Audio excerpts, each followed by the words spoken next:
Sa mga naghahanap mga lods ng bar end na kagaya nito, ito yung stock natin ng Raider 150 Fi. Yan, solid to, mabigat.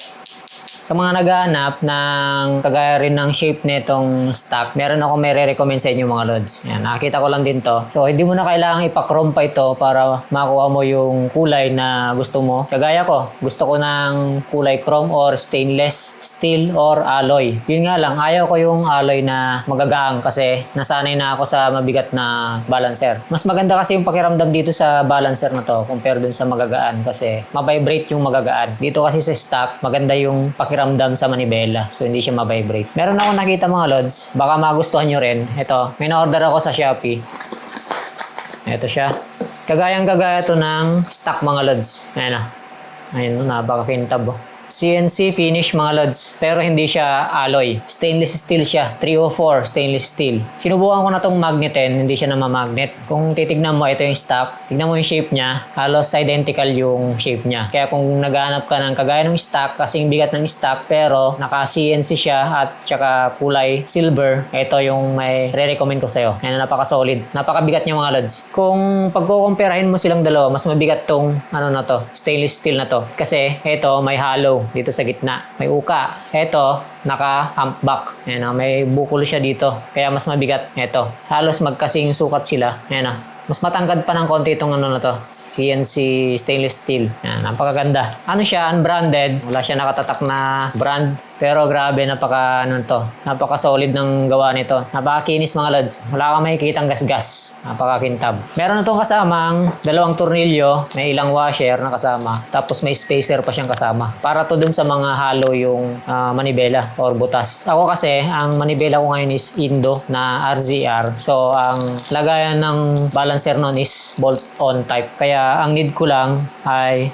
ito at saka ito. Hindi ko na kailangan ng spacer. May kasama siyang spacer para dun sa mga butas yung dulo ng manibela. Nilalagay lang din naman yan. Parang ganito yan mga lods ko. Yan. Screw type siya, yung kanyang spacer. So pwede mong isalpak dun sa sa butas ng manibela mo. Tapos dito dapat may rubber yan na maglalak dito. Napaka-solid mga lods ang pagkakagawa. Hindi to sponsored mga lods Binili ko to. Nagandahan kasi ako kaya baka naghahanap din kayo nito. Yan, may re-recommend ko sa inyo to kasi same lang sila. Subukan natin timbangin mga lods Okay, so may sample ako dito, timbangan. Kaso, timbangan ng tao to Wala yung per gramo lang. Yung maliit lang na digital scale. So pagtyagaan na lang natin to. So unahin natin yung stock. Tingnan natin. Ayan 0.25 kg. Kung titignan natin yung 0.25 kilograms, 2 grams, ayun 250 grams siya mga lods. Yan. Yung 0.25, 250 grams. Sunod naman natin yung isa, yung stainless naman.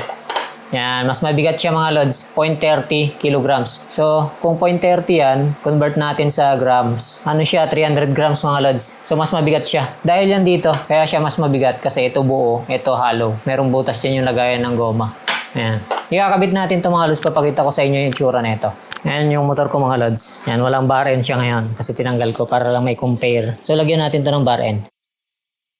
Yung kasamang tornilyo mga lods, sakto siya dun sa binutas ko dito sa RZR. May konting allowance kasi buo kasi ito Wala siyang butas kaya may konting allowance. Mag-adjust na lang ako dito. Doon naman tayo sa kabila. Yung kasamang bolt pala nito mga lods, siya, 6mm. Yan napaka-solid Yan, nagkaroon ng konting awang dito. So, i-adjust ko na lang yan. So, ayan na siya mga lods. I-adjust ko na lang yan mamaya. O, diba? Napaka-solid CNC na stainless steel. Hindi siya alloy. Kaya mabigat yan. Yan, yung ibang alloy kasi magaang lang. So, hindi maganda yung balance ng motor. Ito. Pogi. Pares na pares talaga dun sa stock. Yung hugis niya, same sa stock. Ito napaka-solid Mura lang din yan mga lods. Yung ibang bar end kasi, isa na yun yung ARM na two-tone. Kaso, hindi ko gusto yung two-tone Gusto ko talaga yung kagaya ng stock na solid. Kaya ito, naganap ako, nakakita naman ako. I-adjust ko na lang to, pati yung sa kabila, para matakpan yung awang. Kaya na siya mga lods, na-i-ayos ko na. Na-adjust ko na yan. Ganon din dun sa kabila. Sakto na yan. May allowance na lang para dun sa throttle.